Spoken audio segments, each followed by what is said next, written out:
Direction la ville de Zouaounien, donc dans l'ouest de la Côte d'Ivoire, à quelques 600 km de la capitale économique, Abidjan. Cette ville donc se relève peu à peu de la crise qu'elle a connue. Nos reporters sont allés à la rencontre des populations de ces localités et elles font part de leurs difficultés. Alexis Ouedraogo. Gueux Albert est originaire de Zouaounia, à quelques 600 km de la capitale économique ivoirienne Abidjan. Chaque dimanche, il prend la route de Yaleu, à 5 km de sa localité, pour retrouver Amélie, sa bien-aimée.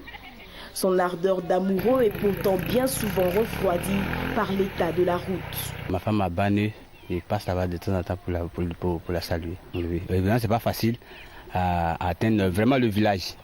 On a des difficultés sur la route. Des nids de poules qui engloutiraient bien des chameaux, un véritable parcours de combattants bien partagé par les voiries de la région. Et les plus grands plaignants sont les transporteurs. On n'a pas la route, même les villages, il n'y a pas de camion pour rentrer dans les villages. Les villageois ils marchent à pied pour rentrer à Zouaouin. On n'a plus que 70 camions qui roulent. Mais il n'y a pas de route pour aller. À eux se joignent les commerçants qui voient leur production leur rester sous les bras ou tout simplement bradée à vil prix.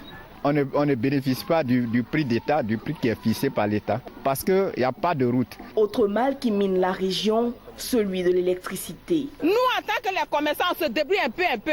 Deux fois, on vend les poissons. Mais, affaire de courant, une fois que le courant coupe là, tout est gâté dans le cognateur. On ne sait pas ce qu'on fait. Chaque 17 heures, ça coupe. Toutefois, se défend la compagnie ivoirienne d'électricité. Les populations elles-mêmes sont premières responsables des difficultés d'alimentation en électricité.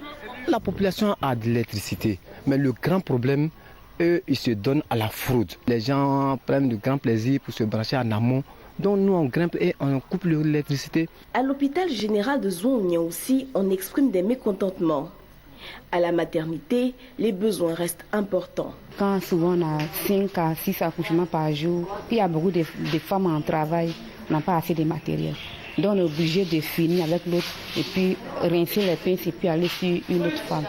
Idem au service de médecine générale où le docteur Tokale officie depuis 5 ans.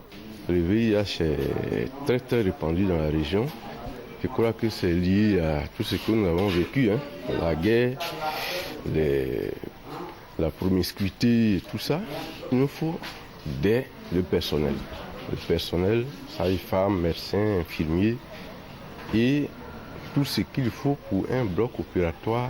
Des besoins, oui, mais des efforts consentis à saluer, notamment sur le point de la sécurité qui aujourd'hui est une réalité dans la ville.